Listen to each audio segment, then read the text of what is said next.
Hello, everybody, and welcome to today's Lunch and Learn program. My name is Holly Dinnany. I am facilitating the program that is held weekly and sponsored by Family Partners of Morris and Sussex County. Today is September 30th of 2021. And as always, we're happy to have you with us. We know you might be nibbling on your sandwich, and we are okay if you choose to leave your camera off. However, I will say we really love to see your smiling face. And I thank Lori and Sharon for having their cameras on already. Today, as you know, we like to have lunch with an expert. And today's speaker has been in high demand because this month has been Suicide Prevention, Suicide Awareness Month.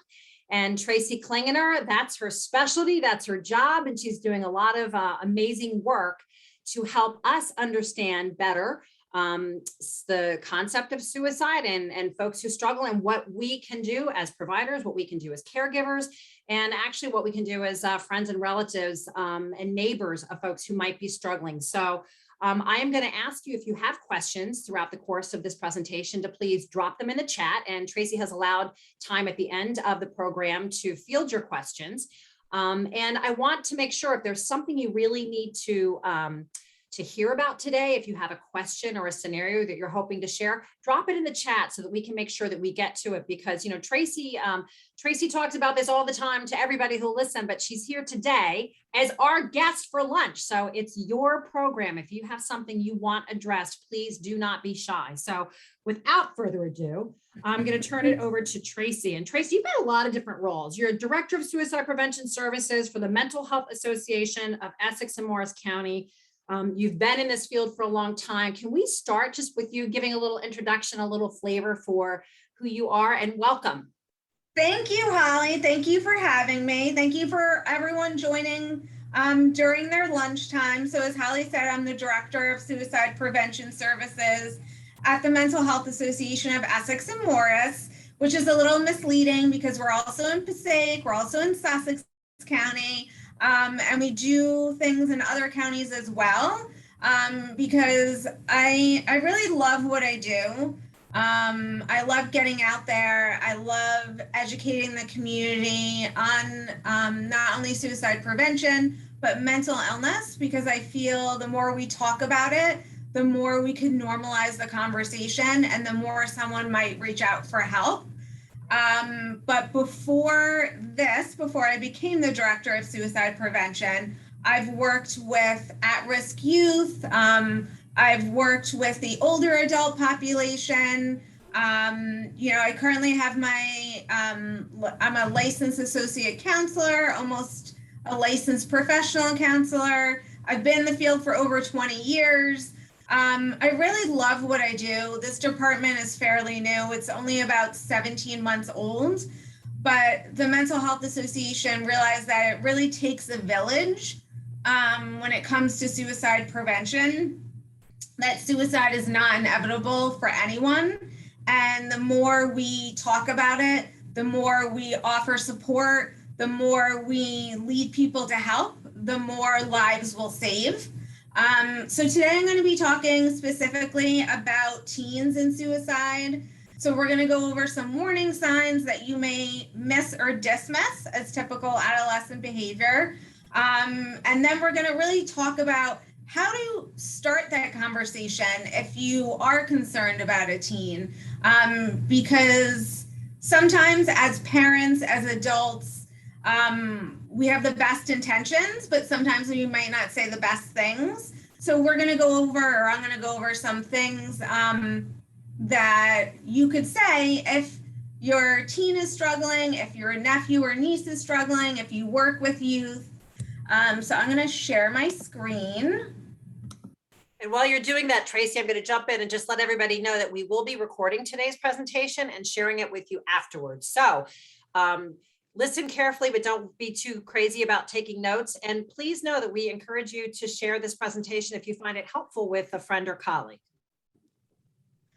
Okay, again, we're talking with teens about suicide. So you could really approach suicide prevention in the same way you would do other health issues with your child, with your teen, and really by educating yourself, you can learn what put kids at greatest risk for suicide and what really protects them the most. So, and I always say having one trusted adult for a teen is the #1 protective factor when it comes to protecting them from risk factors. And really, suicide is in the news a lot. I was talking with Holly about this. It's even on TV shows now more than ever, especially when we're talking about teens.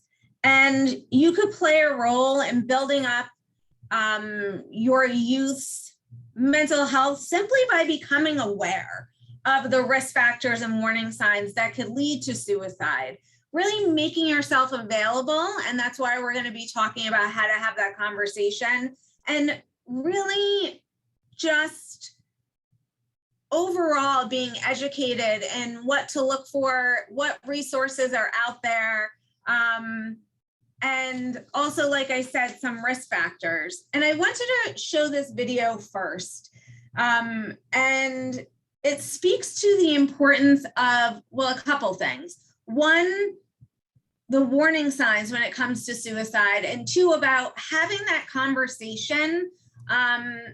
Again, I feel like sometimes teens or youth will talk to their friends because they feel like if they talk to an adult, the adult might say, oh, you're being dramatic or you're not being serious. And I think as adults go and as parents go, we really need to listen to our youth and really listen non-judgmentally, and whatever they're saying and however they're saying it, we really need to take it seriously. And now a special report. Next week, Fairhope High School seniors will graduate and look ahead to the future.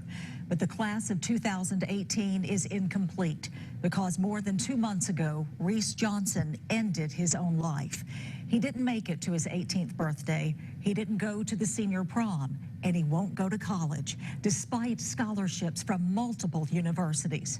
Tonight, we delve deeper into teen suicide behind the smile of Reese Johnson.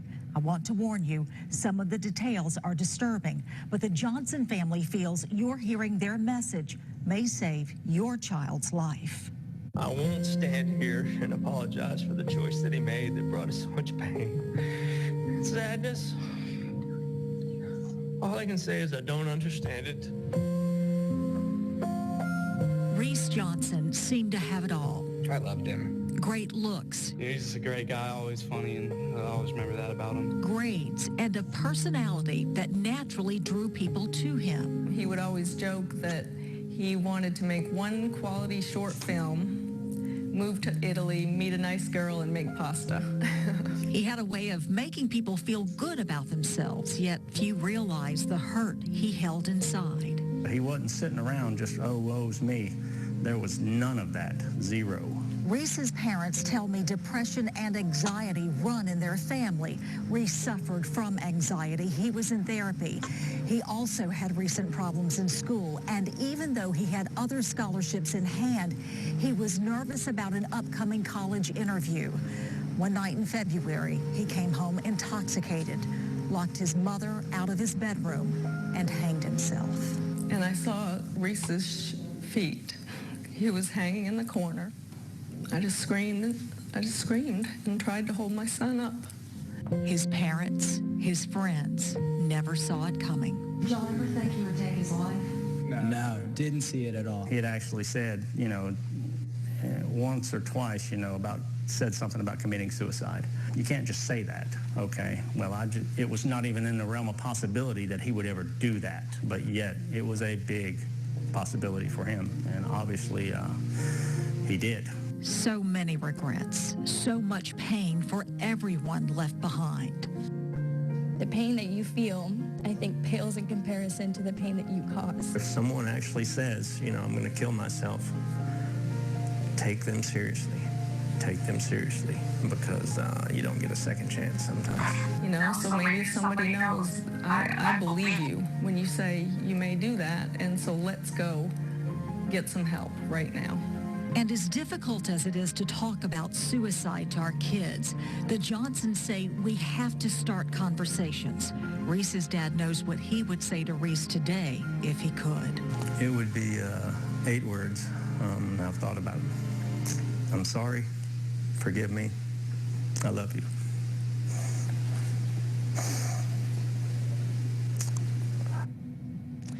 Reese's parents and his friends believe he acted on impulse because he was so drunk that night, more than 3 times the legal limit to drive.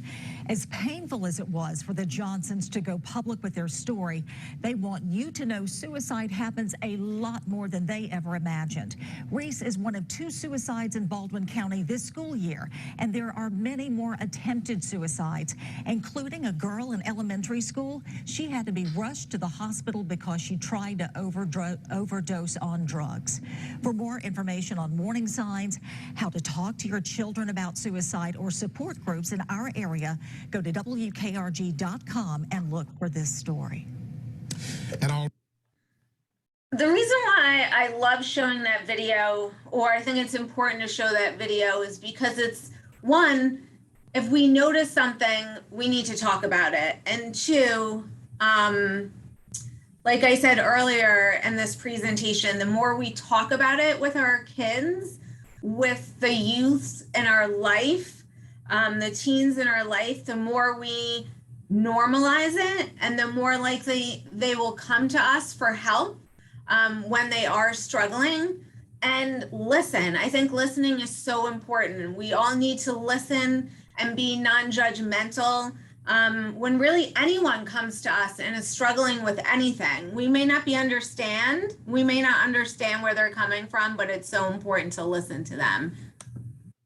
Here are some statistics. I'm not going to read them all, but I just have them up there to really focus on the scope and talk about the scope and why talking about suicide is so important. Suicide among youth is actually the 3rd leading cause of death in New Jersey as of 2019.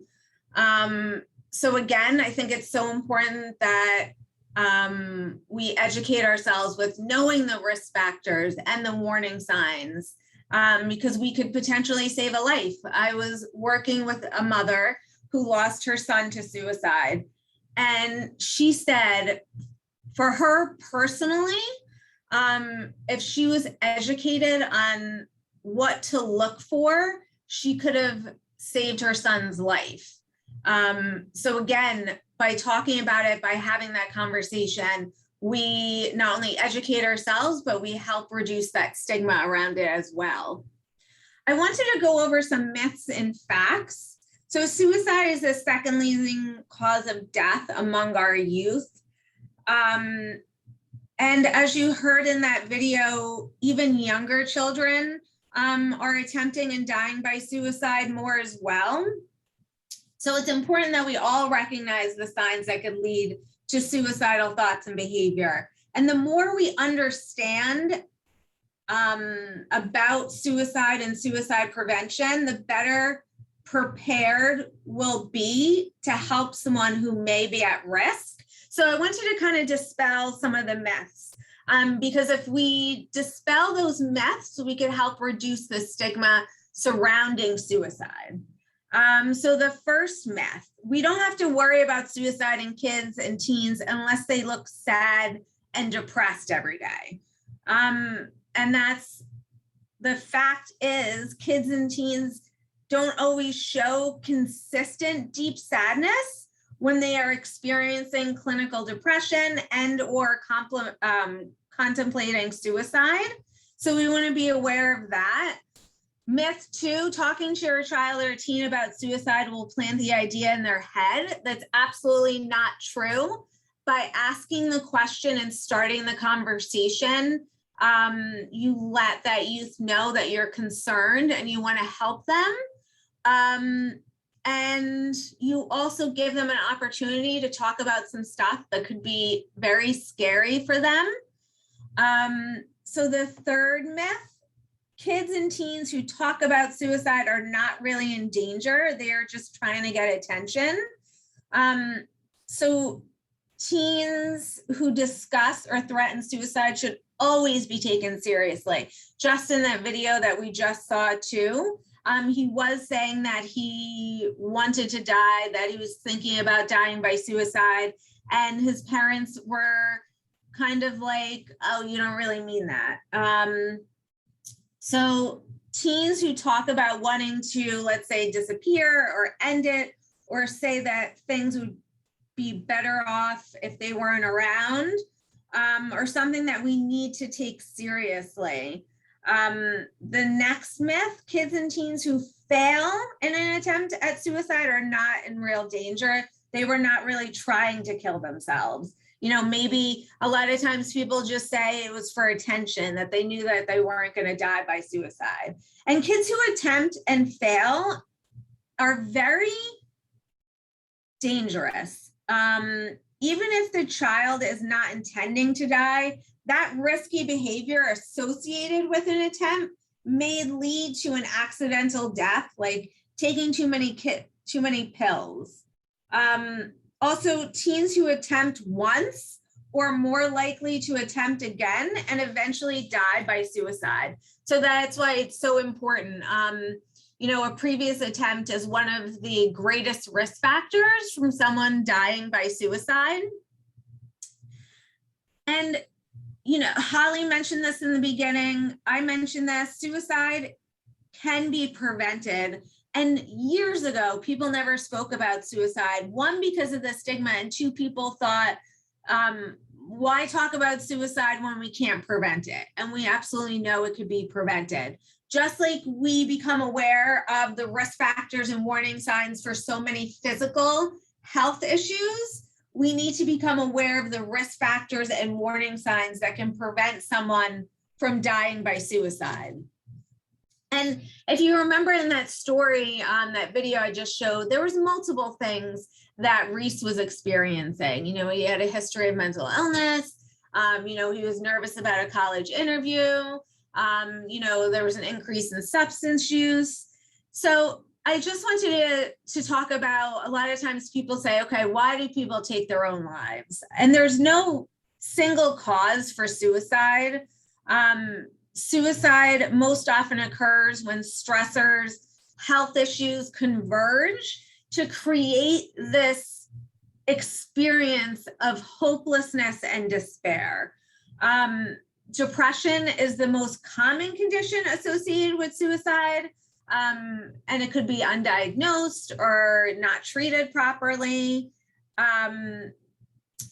But I just wanted to note too that mental illness is common, and just because you have a diagnosed mental illness, it doesn't mean that you're going to die by suicide. So I just wanted to point that out as well. So I've broken down the risk factors into 3 different categories. So the first one is health. And again, risk factors are characteristics or a condition that increase the chance that a person may try to take their own life.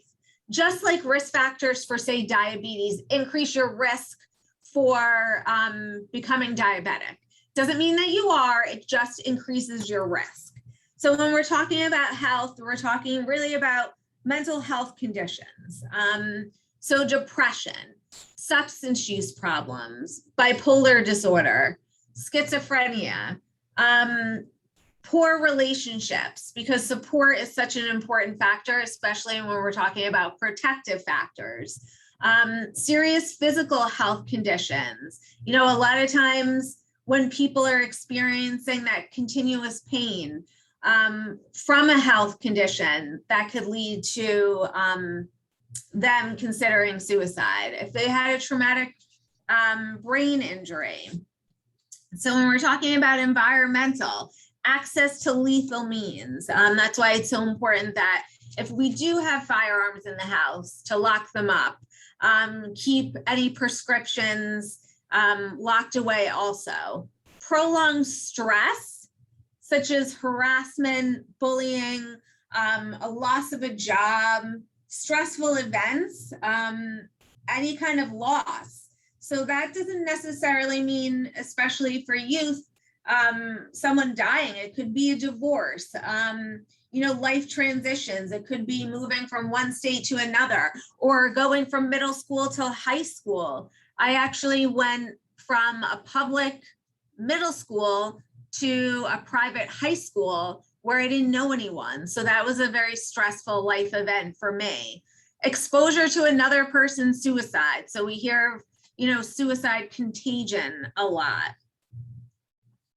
Historical. So previous suicide attempt, a family history, childhood abuse, neglect, or trauma. Trauma is actually the #1 risk factor associated with developing a mental illness. And now we know that mental illness is one of the #1 risk factors for suicide. So it's important that we gather all these informations and we become aware, if we can, about some of these risk factors to look out for. I want you to talk about social media for a second, because this comes up a lot when I give presentations about social media, about cyberbullying. I was reading an article that said something like, exposure to screen time begins really young. And the study said that children under the age of 2 spend an average, I think, of 45 minutes or something like that per day with screen media.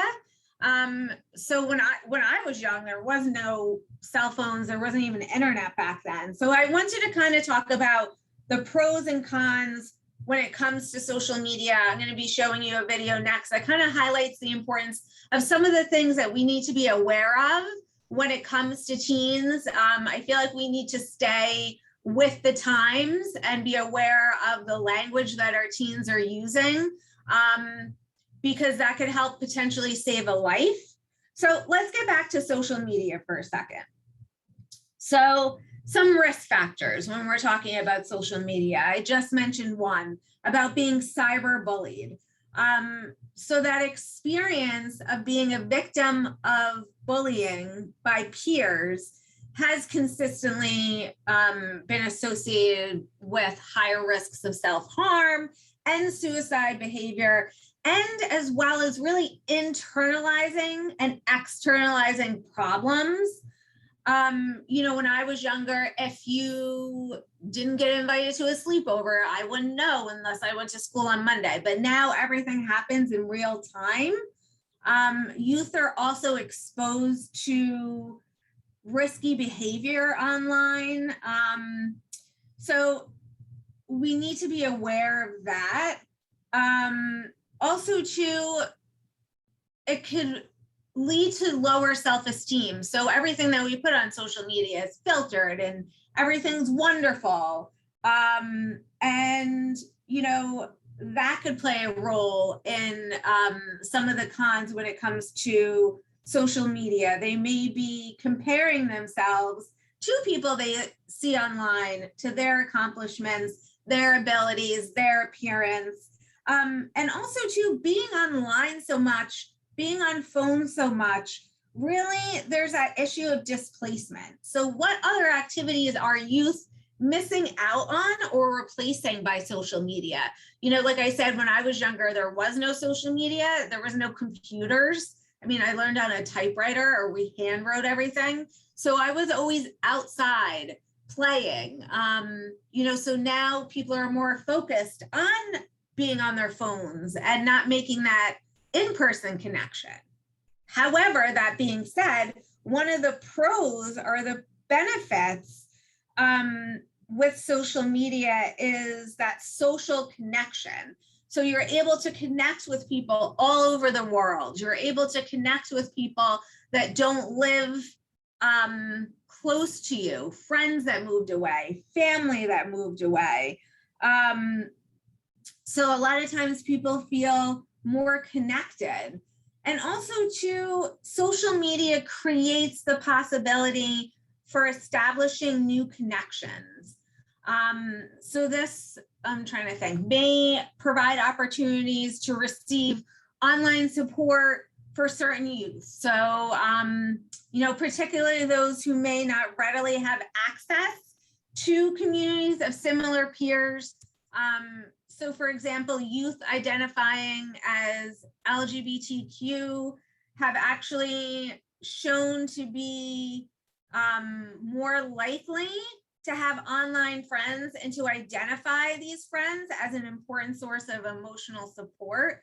So I think that's so important. And support is so important as a protective factor for our youth. So I wanted to show this video really quick, and it points out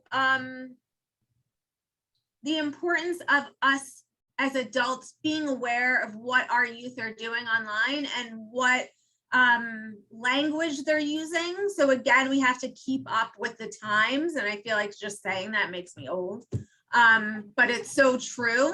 So we know what our kids are saying online and what that actually means.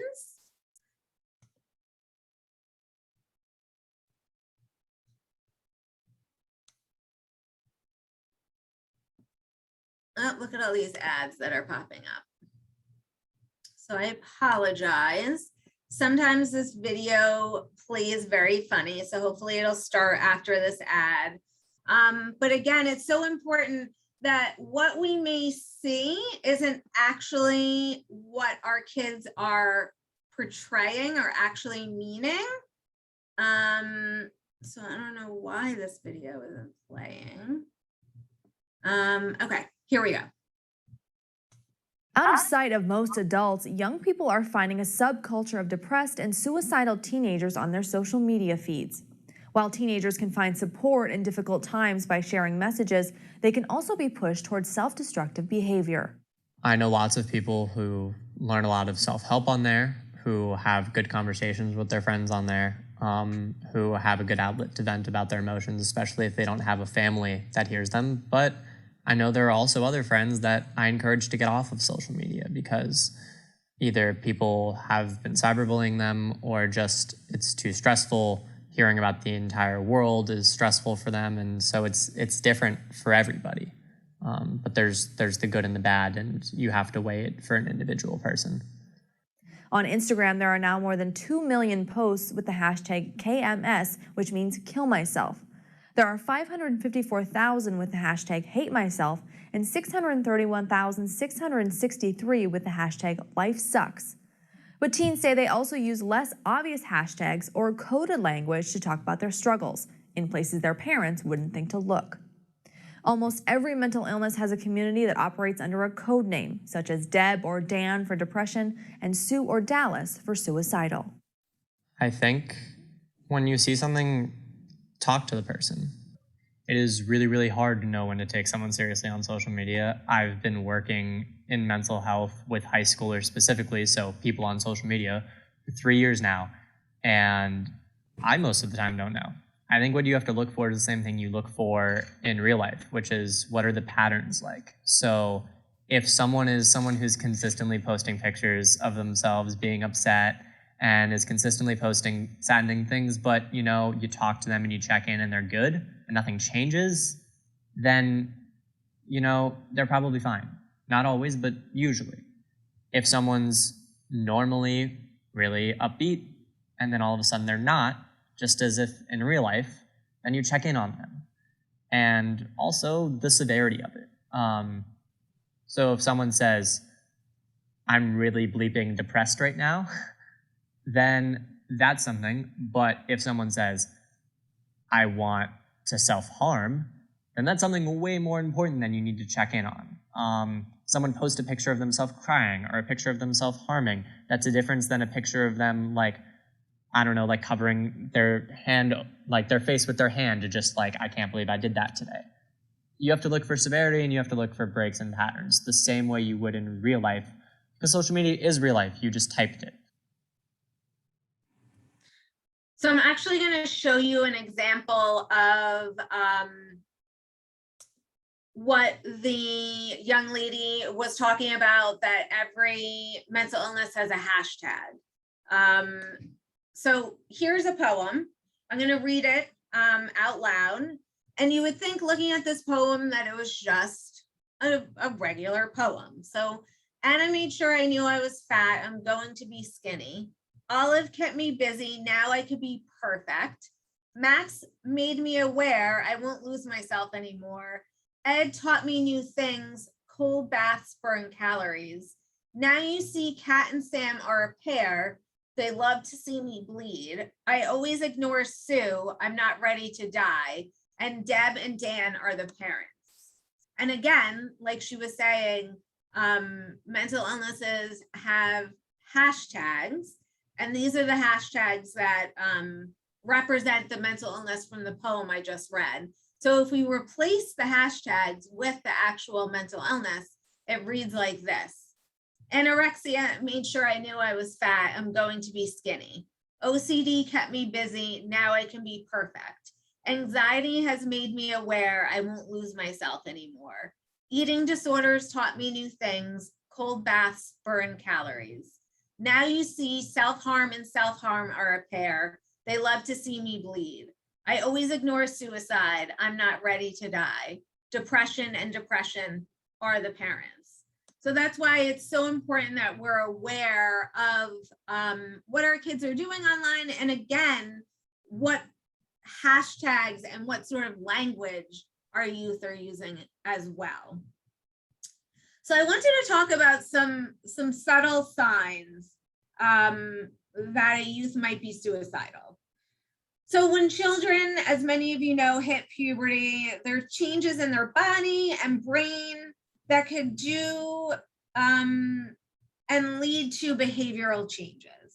But there's a normal range which can manifest as, moodiness and irritability and pushing you away. I'm sure everyone on here that has a child, that has a teenager is nodding to that.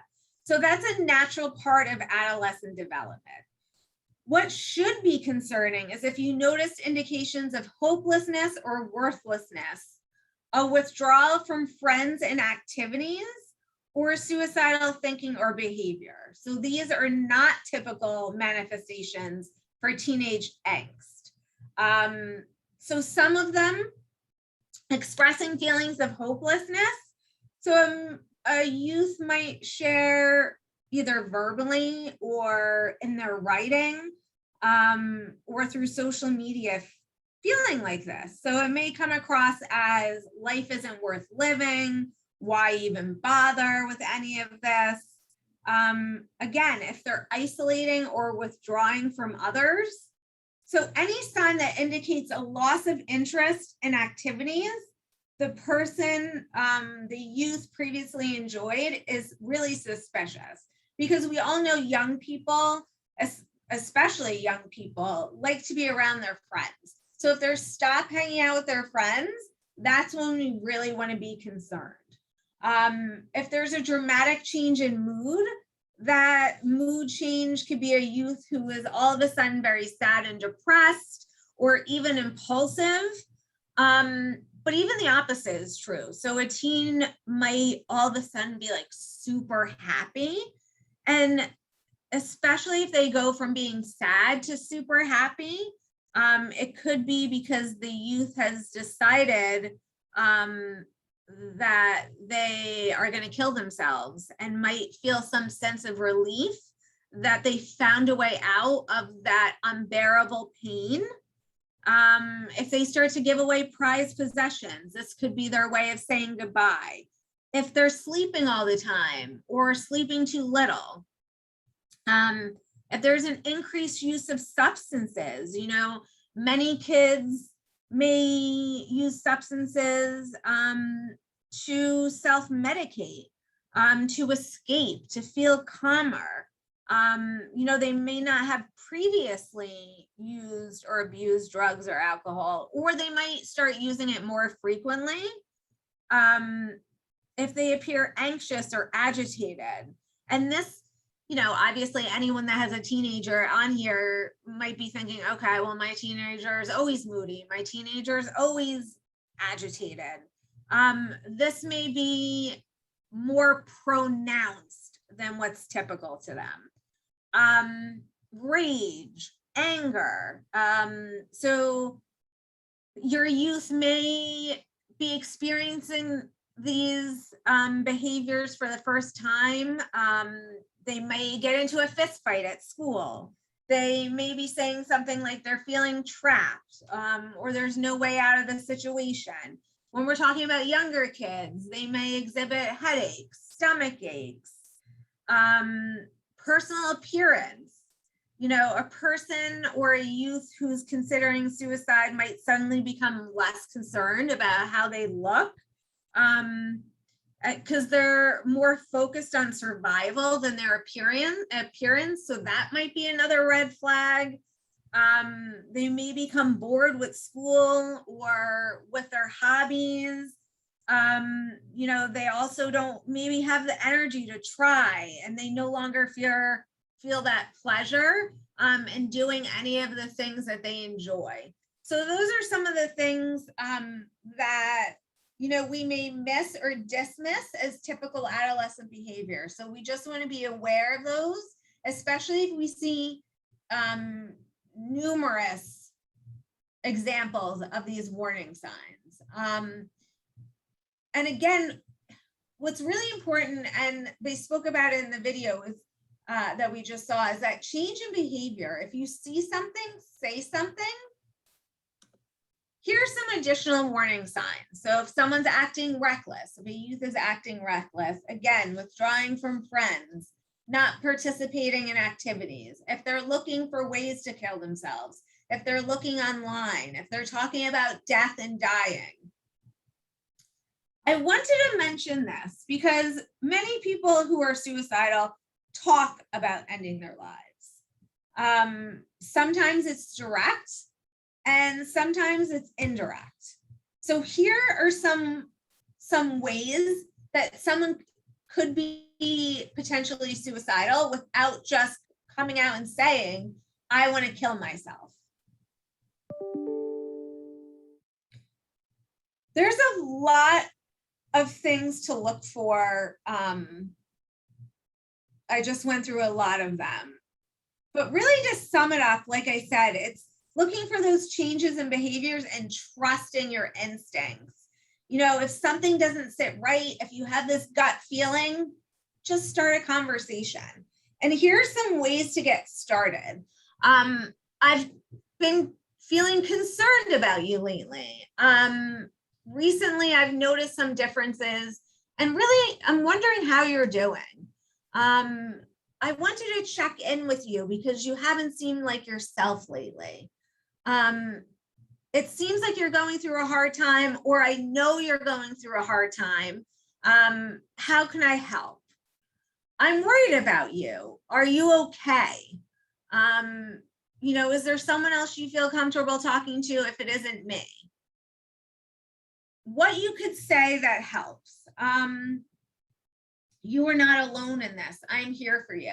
I can't stress the importance of support. I myself, which is one of the wonderful and numerous reasons why I love what I do on a daily basis, is because I myself have felt suicidal many years ago. And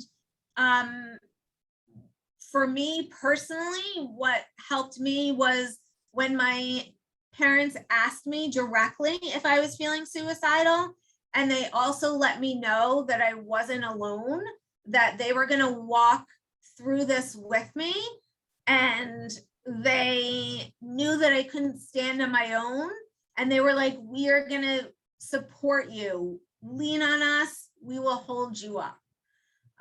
Other things that you could say, I may not be able to understand exactly how you feel, but I care about you and want to help.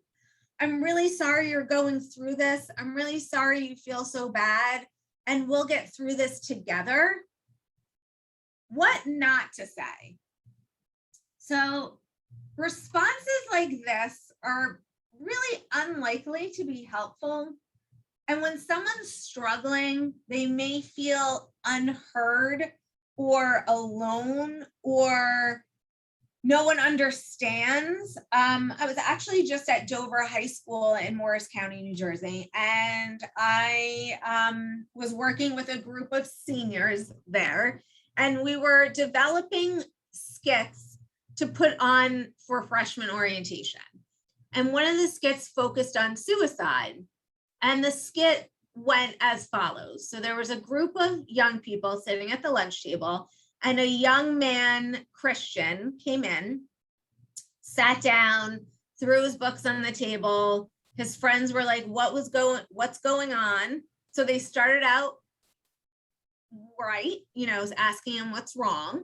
So they opened up the door of communication, and he started saying, like, I can't take school, I'm so stressed out. Walking to school takes such a long time. Plus, it takes me a long time to get home, and I have to work 2 jobs. And the way the skit went is the friends at the table were like, yeah, okay, we all have to do that. Get over it. You're not the only one going through that. And I asked Christian how he felt if he was to say those things in real life, if he was actually feeling those things. And he said he would have felt like he wasn't being heard, and that he would have said, well, F this, I'm not talking to anyone about this, especially my friends. They don't get it and they don't care. So it's really important, not only how we start that conversation, but what we say during that conversation. So we want to avoid minimizing their feelings, like these friends minimize Christian's feelings. We also want to avoid advice. And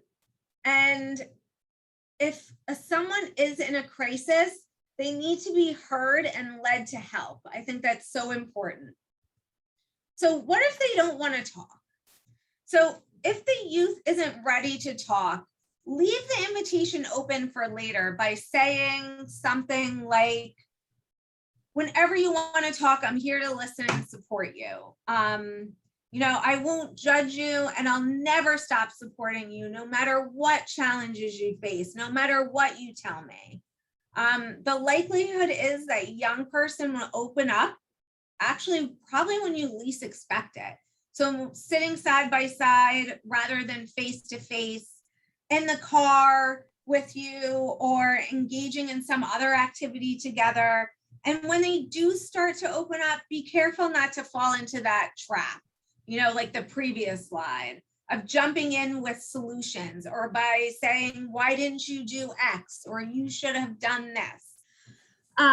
So an example is, I was actually in a vocational school in upstate New York giving a presentation, and one of the teachers there said that he noticed a change in behavior in a student. He wasn't alarmed that the student was suicidal, but he noticed a change and he knew something was going on. So he approached that student, asked them if he was okay. The student kind of blew him off and said, you know what, I'm good. And the teacher was like, okay, well, if you do feel like talking, I'm always here for you. The teacher approached him a few weeks later, noticing that his behavior didn't change, still offered support. The student, was still saying that he was fine. And the teacher, let him know that, there was guidance opportunities on campus, and that there was someone to talk to if he didn't want to talk to him. And we shouldn't, as adults, get insulted if a youth doesn't want to talk to us. That's why it's important to talk through who they feel like is a trusted adult to them. So again, the teacher approached him a few weeks later and said, I'm just checking in, wanted to see how you were doing. Again, my door is always open for you. And the student actually said, you know what, thank you for checking in on me. I've really been struggling. My parents are getting a divorce. I have siblings. They're struggling. I feel like I have to be a support to them, even though I need my own support. So that teacher continuously checked in with that student and continuously let that student know that he was there to offer support. And again, like I said, sometimes those conversations happen when we least expect it. And it doesn't necessarily have to be face to face. That's why there's so many resources out there where there's texting options, because sometimes people find it easier to text someone than to have that conversation. I was talking to a mother who found out her daughter was being sexually abused by a relative. And, I'll call that daughter Carrie. And Carrie shared this information with her older sister and said that she didn't feel like she could go to her mom because she was embarrassed. And the older sister went to the mom after asking permission from Carrie if she could tell her. And Carrie said, yes, of course you could tell mom. I feel uncomfortable and awkward telling her. So when the older sister went and told the mom texted her younger daughter, Carrie, and just said, hey, I just had a conversation with your sister. I'm here to talk to you. Please talk to me when you're ready. But she opened that line of communication in a way that was the most comfortable for her daughter. So we have to keep that in mind as well. So what can we do to protect a youth from suicide? So you could teach and model healthy habits for mental health, just as you would for any physical health. And it's important that we take care of our own mental health. And again, like I said in the beginning, talking about it openly is so important. If a youth sees you approaching your own challenges and learning from your own mistakes in an open way, they will understand that it's okay to struggle and to learn from mistakes. They may develop flexibility and compassion from their own missteps, and they'll learn how to navigate challenges in their life. And you know what? They'll also learn that life is messy and challenging for everyone at different times. So it's important to check in regularly beyond just, the day-to-day tasks like, hey, did you do your homework? You can learn how to invite them to have deeper conversations. I wanted to briefly talk about suicide prevention apps because again, there's so much technology out there. So here's a few I wanted to talk about really quickly. So my 3, it allows you to create a support system, to build a safety plan, to really access important resources and get support at the time of greatest risk. This is also another suicide prevention app. It really helps teens to break the cycle of ongoing negative thoughts. And it does this by using tools that target stress, that target anxiety and depression.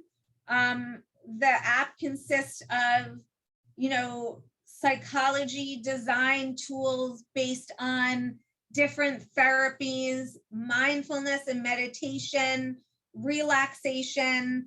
So it really focuses on coping strategies. Another one is a great app, and it's a platform really for suicide awareness, prevention, and education, and to really help teens cope. So here are all the things that consist with Got Your Back app. The Not Okay app, it's a free app and really takes the guesswork out of asking for help. So you put in your support system, and then if you're not feeling okay, you press that button, that red button, and it notifies the people that are in your support system. Go Guardian is used for schools. So there's trigger words and it notifies the right people. So this is a wonderful app as well. And I wanted to talk just for a moment about this program. It's called The Signs of Suicide, and I bring it to a lot of schools because I think it's important to mention that youth are the most underutilized resource when it comes to suicide prevention. So what this program does is I go into schools and I teach our youth the warning signs of suicide, the signs and symptoms of depression, how to start that conversation with a friend, and then who to talk to as far as a trusted adult. Also, there's a questionnaire component along with the video component, and it really asks the students to answer these 7 questions. And I know you can't see them, but the questions focus on depression and suicide. And what happens is that information is collected at the end and then is looked through, and depending on the answers to the question, those students might be brought in for a more in-depth conversation. And I have to say that this is an excellent tool for identifying students that may be at risk that the school might not be aware of. I was actually at a school where 3 students were identified as being suicidal that were under the school's radar, because a lot of times schools will be aware of certain students that have issues, but these students were under the radar. And, you know, without this program, you know, God only knows what would have happened to them. They could have potentially died by suicide.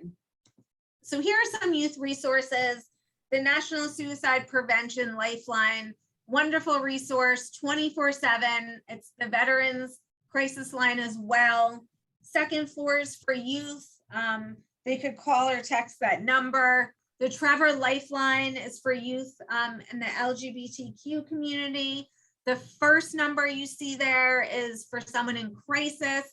The second one, the texting option, is if someone just, you know, is struggling and wants to have a conversation or wants to get support. The crisis text line is also another resource. You know, you don't have to be in crisis to utilize that line. If you're just having a bad day, you could use it. Here's some teen lines, and they're lines for teens run by youth, which I think is amazing. The first one's out of California and has been around for over 30 years. The second one, there's only a texting option. I believe they're out of Maine. And then there's a third option as well that has a texting option. And those are the phone numbers. Those are the times that they're open. The Mental Health Association actually has a suicide prevention website as well, which I'll put into the chat. And it focuses on the warning signs for teens, how to start a conversation. It also shares personal stories, so people that have attempted suicide, family and friends who have lost someone to suicide. It also includes additional resources for youth on there. It also has different scenarios, and then it lets you know what you should do in those specific scenarios. So again, I'm going to put it in the chat. Take a moment, look at it. It's another wonderful resource for you and for teens. And then here's my contact information. If you have any questions, you could always reach out to me after this presentation. If you'd like to schedule a presentation, you could also reach out to me as well. And I'm going to actually stop sharing my screen. Tracy, I'm going to leap right in because this has been such an action-packed presentation, and I thank you, but I had a couple questions that were coming to me, and I want to just make sure we give you a minute to respond. First of all, I'm hoping that if we can share your slides, that would be great, or if not, yes, the bare minimum, those at the end, there were so many wonderful resources. Yes, okay, I will be sharing Tracy's slides with everybody, which I'm sure is good news to all on the call. 2 questions that came to me while you were speaking is what do you do, or what do you recommend in the scenario when maybe mom and dad aren't on the same page with whether or not what's happening with son is serious enough to seek help? Like, is there a recommendation? Because of course sometimes that's the benefit of parenting, right? Is that we do bring different strengths to the table, but sometimes, especially if one parent is more informed and more aware and has attended something like today, they might have a lot more insight. What do you recommend in that scenario if one is not on board? I think it's important that, not important, but I think one thing that you could do, so I mentioned the National Suicide Prevention Lifeline, and that's not only for people who are suicidal, that could utilize that line. It's also for family and friends that might not be sure what to do. So one thing to do is to have the parents call that number together. If the one parent is like, this is what I'm concerned about, and the other parent's like, no, you're crazy, our kid's fine. You could say, well, listen, let's just call this number. Let's see what they say. Let's see what advice they give, and then we'll take it from there. So it's kind of like a third party to give them some advice and some guidance. Okay, thank you. The other thing too is, and I think you had listed one of these resources for parents who have already lost someone to suicide. I know there's got to be support groups out there. Is there something that comes to mind to you? I think you might have mentioned something in your presentation that is geared more towards folks who are on the other side of this issue. So there's actually, if individuals go to the American Foundation for Suicide Prevention, and you could search, they actually have a list of support groups, and you could put in your zip code as well. Then you could find a local support group in your area, or you could contact me and I could see what I could find also as well. And again, I'll put my email in the chat, but there's definitely resources out there for family members who have lost someone, or even family members who have had someone in their family attempt suicide. Okay, thank you so much, Tracy. I mean, I think there's no way to sum up everything that you share, but I mean, basically, the more we talk about the risks, the more we talk about what to say, what not to say. I mean, I think there's power in knowing that we can say things, even as parents and not trained experts, that just let whoever it is that we're concerned about know that we're there. And I think I also like that you said, don't be offended if you're not the one that they turn to, because I know a lot of times individuals, especially youth, are concerned about troubling or worrying parents with something. So that may be another reason that they shy away. Is this a good time to introduce trusted adults? That concept, if it's not me, maybe it's a teacher, maybe it's a coach, maybe it's a choir director or neighbor, whoever it might be. Yep, absolutely, absolutely. And it's important that we don't get offended too. It's just that we need to have that conversation, like you were saying, Holly, about, okay, if you can't talk to me, who do you feel comfortable talking about? It's making that connection, so at least they have that opportunity to talk to someone. And I think it's important, especially for adults. I feel like, and parents, we kind of have to take that hat off a little bit and just really listen to our kids. I was actually talking to a young lady this morning who is 19. She's suffering from depression, and her dad understands because she's had a recent trauma. Her dad understands, but at the same time, he's like, what are you doing? Get out of bed. You need to get up. You need to shower. Like, come on, let's do this. And we just have to be mindful and kind of put ourselves in their shoes and really just ask them, well, what can I do to help? What are some baby steps that you could do? Because we always talk about self-care and coping, but it's really starting out with like the little steps and taking that first step. I always say, like, okay, like self-care, I'm going to start working out 5 days a week. And then I'm like, well, I can't do that. Like, and then you feel bad that you're not following that plan you set for yourself. But maybe it's just, starting, like I said, simple steps to cope, like maybe working out once a week. So I think it's important that we listen non-judgmentally to our youth. Because I feel like when we open that door and we listen non-judgmentally and we offer that support, our youth are more likely to come to us. And Tracy, I'm going to go back to your answer too before about the parents that might not be on the same page. I think it's okay too for someone to reach out to you or someone else if they just need affirmation that maybe their gut is I think sometimes one parent might be more in tune than another. And just another plug I want to throw out there, you listed so many resources, but also NAMI, the National Alliance of Mental Illness, has a program that is both, they have one, I think it's called Basics, which is for folks who have youth with challenges. And then they have one called Family to Family, which is for someone who has someone they love in their family who's over 18 with mental health challenges. And I know that they provide, of course, now in these days of COVID, virtual can be a good thing. And they provide, I actually recently took a class, the Family to Family, remotely out of Kansas, believe it or not. But, part of what they discuss in those classes is ways to communicate that are more helpful to someone who's struggling, but also is respectful of your own self-care and your own boundaries. And there's a lot of good stuff that's out there. And there are other people who have similar challenges and similar struggles. So to me, don't be alone. Don't face it by yourself. Like Tracy said, call one of these lines, call Tracy, call Family Partners.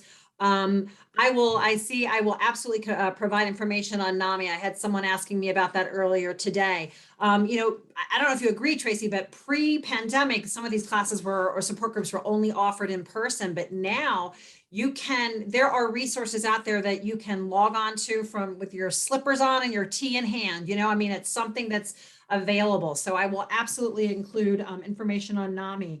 And Tracy, any parting words? This is a hard topic, and I love that such an upbeat, warm, and honestly funny person can be such an effective deliverer of a message, of a conversation that's really hard to have. Any parting words for us? We're so grateful for you spending time with us today.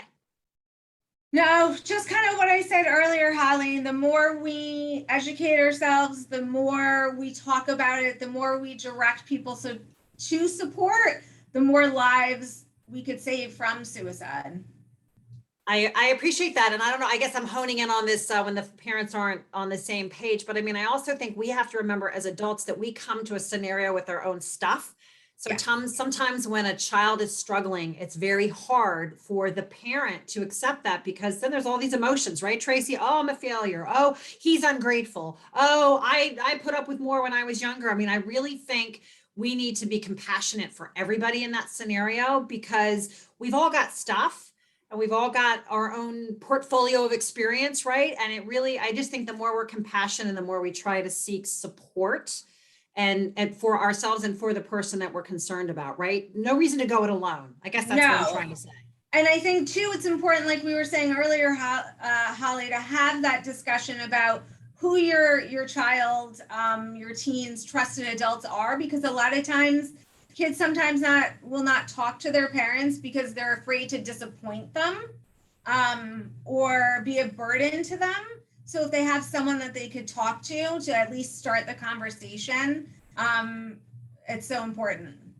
That's great. Well, Tracy Klingener, thank you so very much for what a fabulous presentation. I am pleased to say that I will be sending everyone on this call the video of our presentation along with the slides, and they were chock full of helpful questions, sample language, and resources to follow up on. So thank you for spending your lunch with us today for Family Partners Lunch and Learn, and we look forward to seeing you again soon. Everybody stay healthy. Thanks, Tracy. Thank you. Take care. Guys.